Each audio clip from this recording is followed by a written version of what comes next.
जैसा कि आप सभी को पता है कि एग्जामिनेशन में अब लगभग 1 महीना समय बच रहा है। ऐसे में बच्चे परेशान हैं क्योंकि उनकी तैयारियां नहीं हुआ है। ऐसे में उनको लग रहा है कि क्या पढ़े क्या छोड़े, हमको समझ में नहीं आ रहा है। तो ऐसे में सारे बच्चे परेशान है कि किस तरीके से हम लोग तैयारी करें जिससे हम लोग को एग्जामिनेशन में कम से कम 60% यानी फर्स्ट डिवीजन आ जाए, जिससे हम लोग को बेहतर अंक अर्जित कर सके। तो इस वीडियो में आपको बताऊंगा वही पॉइंट को जिसको आप लोग पढ़ के अच्छे स्कोर कर सकते हो।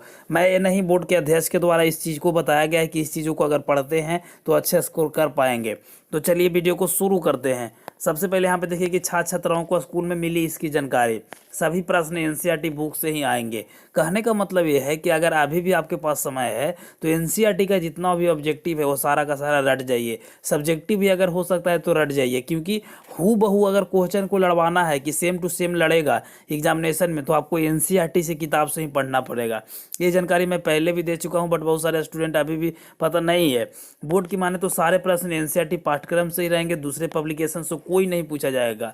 ज्ञात हो कि हर प्रश्न के लिए विकल्प होगा, हर प्रश्न का उत्तर देना अनिवार्य होगा, हर प्रश्न का विकल्प रहेगा। विकल्प का मतलब क्या होता है? अगर यह ऑब्जेक्टिव है, इसको अगर ना बना पाते हैं तो दूसरा ऑब्जेक्टिव इसके बदले में भी रहेगा। कहने का मतलब है कि दुगना विकल्प रहेगा। ये सब्जेक्टिव ऑब्जेक्टिव दोनों में काम करेगा। इसके लिए बहुत सारे चीज़ों को बताया गया है कि बोर्ड के माने तो आउट ऑफ सिलेबस नहीं हो, काफ़ी सावधानी बरत कर तैयार किया जाता है।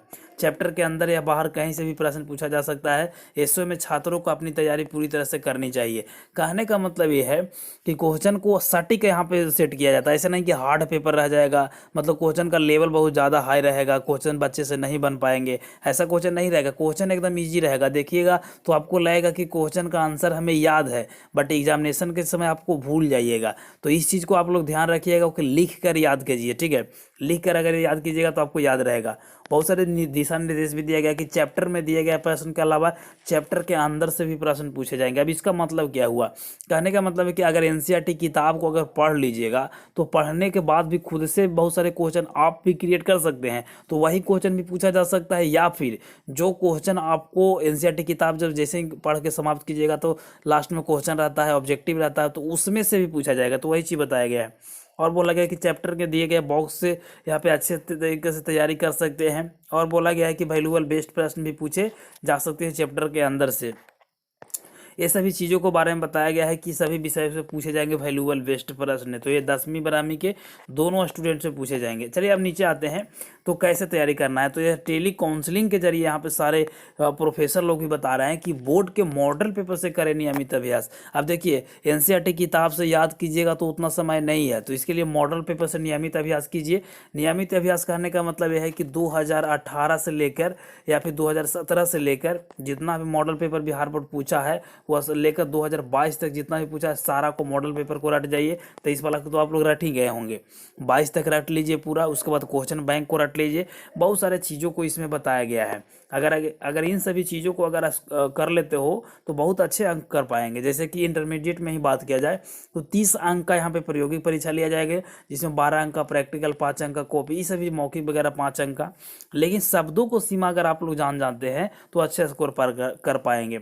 जैसे कि यहाँ पे बोला गया कि लघु उत्तरीय में 30 से 50 वर्ड में देना होता है, वही यहाँ पे दीर्घ उत्तरीय 150 से 250 शब्दों में देना रहता है। अगर ऐसे लिखिएगा तो अच्छे स्कोर कर पाएंगे। और बोला गया कि 12वीं के सिलेबस इस प्रकार से होंगे कि इंटरमीडिएट में जितना भी क्वेश्चन रहेंगे अच्छे अंक लाने के लिए 2012 से लेकर 2013 तक जितने भी प्रश्न अभ्यास करें, प्रोफेसर ने इन चीज़ों को बताया है। और 5 सालों को मॉडल पेपर के बारे में बताया। और साथ ही यहाँ पे बोला है कि बोर्ड के मॉडल पेपर और 5 सालों को प्रश्न पत्रों को तैयारी कर लीजिए। यानी 5 साल का क्वेश्चन बैंक याद कर लीजिए, 5 साल का मॉडल पेपर याद कर लीजिए। इतना भी अगर कर लेते हैं और ऑब्जेक्टिव को जितना रटिए अगर इतना कर लेते हैं तो आसानी से गारंटी लेता हूं कि 60% यहाँ पे अंक अर्जित कर पाएंगे। तो इन सभी चीज़ों को मैं भी बता रहा हूं और शिक्षक भी बता रहे हैं। तो इन सभी चीज़ों को आप लोग फॉलो कर सकते हैं, क्योंकि समय बहुत कम बच रहा है बाबू। तो ध्यान दो, क्योंकि ध्यान नहीं दोगे तो फिर बाद में आपको पछतावा होगा। अगर यही 1 महीना अगर आप लोग जोर तोड़ से तैयारी कर लेते हो तो पूरा आपका कैरियर बन जाएगा, वरना कैरियर खराब होने में समय नहीं लगेगा। गाँव घर वाले भी आपको बोलेंगे कि क्या पढ़ेगा, ये कभी पढ़ता ही नहीं था, रिजल्ट क्या आएगा। तो इन सभी चीज़ों से अगर झेलना नहीं है, अच्छे स्कोर लाना है, तो 1 महीना दिन रात मेहनत कीजिए, ताबड़तोड़ कीजिए, एकदम से रट जाइए। ऐसा नहीं कि ज़्यादा प्रेशर ले लेना है कि सर इसे ये तैयारी नहीं है, ये नहीं है। बस फार्मूला याद कीजिए, डेली कॉपी पर लिख लिख के याद कीजिए, अंग्रेजी को डेली कॉपी में लिखिए, हेड राइटिंग सुधार कीजिए, अच्छे स्कोर कर पाएंगे। इन सभी चीज़ों को फॉलो कीजिए, चैनल को सब्सक्राइब जरूर कीजिए, ठीक है। चैनल पर इस तरीके से और वीडियो बताया जाएगा और ऑब्जेक्टिव सब्जेक्टिव एग्जामिनेशन के समय में दिया जाएगा, तो चैनल को सब्सक्राइब जरूर कर लें। मिलते हैं एक नई वीडियो में, तब तक ले जय हिंद, वंदे मातरम।